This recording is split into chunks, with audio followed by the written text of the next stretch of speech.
What is your name and where are you from? My name is Daniel Jung and I'm from South Korea.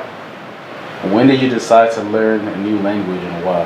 Well, when I decided to come to the United States, that's back in 1999. So, second language to me is English. My mother tongue is Korean, but you sort of have no choice when you decide to come to the United States to study. So that's how I learned English.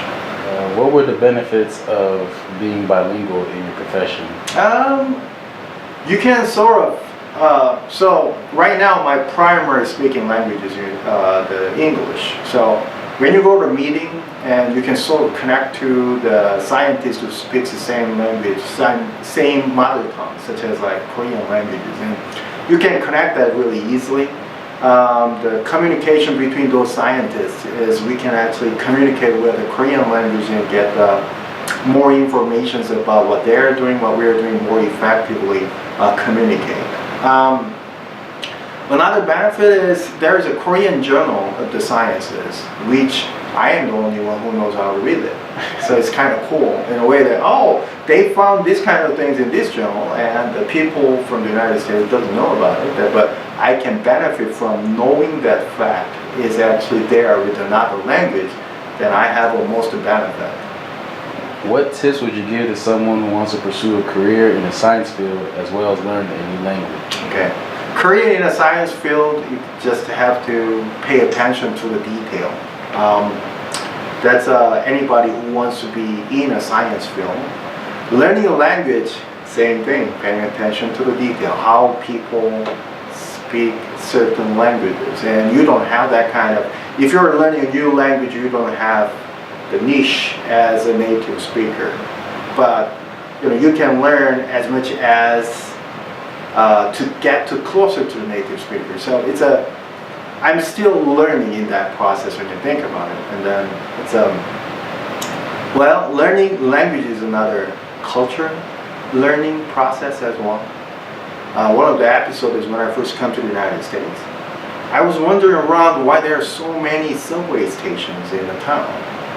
It turned out that place is the sandwich place, not a subway station.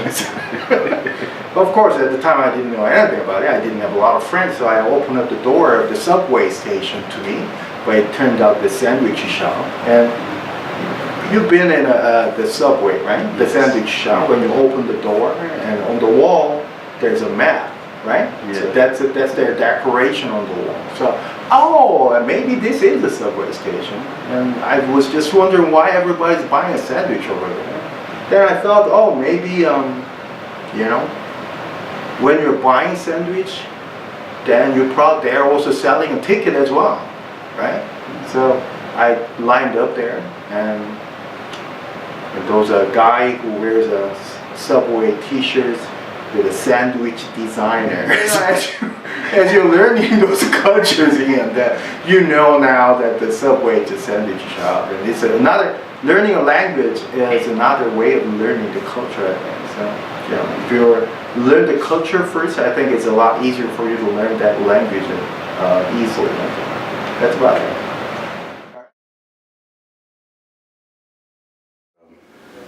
Ted Bryan, and I've lived in many different states. What kind of professional skills the local and global institutions are looking for in employees? Well, I think being able to communicate is a very important skill. And the population of America is changing, the demographics are changing. There are many more people speaking Spanish. When I was in high school or even college, for example, it was rare for me to hear someone speaking Spanish. But now, just about every day, even out in the community, you hear people speaking Spanish. And globally, there are other languages, like, for example, Mandarin Chinese is a very, very popular language globally. How can bilingualism benefit you in the professional world? I took German in high school and college, and that was important for me professionally because as a chemist, a lot of the early research in my area was done in Germany and written in German. But I think if I had to do it over, I probably would have studied Spanish in there too, because so many of my students are speaking Spanish, that if I were more fluent in Spanish, or if I could speak it at all, I think that would give me another avenue that I could use to connect with some of my students. How do you stand out more from the crowd as an applicant in the professional world? Well, I think it's very, even today, it's still fairly uncommon for there to be students who are native English speakers but fluent in Spanish.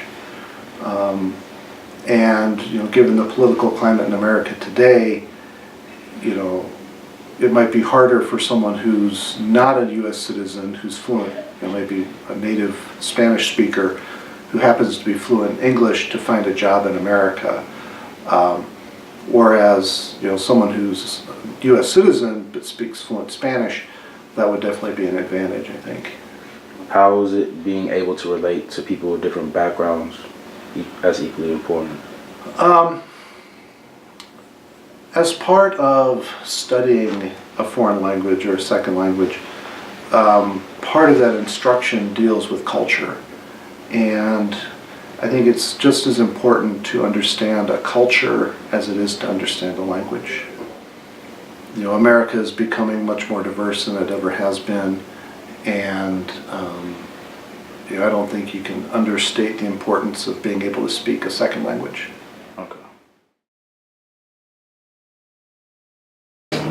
¿Cuál es tu nombre?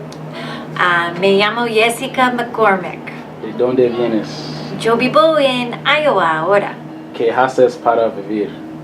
Yo tengo un trabajo aquí, PCU, y yo ayudo los estudiantes cuando ellos tienen problemas en sus clases, o tal vez ellos tienen problemas o solamente tal vez quieren hablar con una persona que es muy simpática.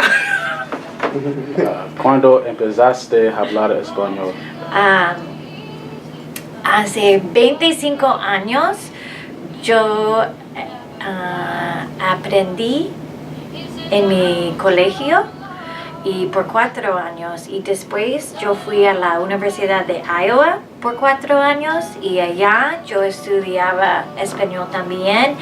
Y durante mi tiempo a la Universidad de Iowa, yo fui a Costa Rica por 2 años para aprender más. Y yo vivía con una familia, y era una mamá, se llama Ofelia, y Ofelia es muy estricta con español, siempre Yesi, así es, Yesi.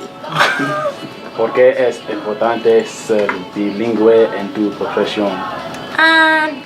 Yo creo que es yo pienso que es respetuoso, porque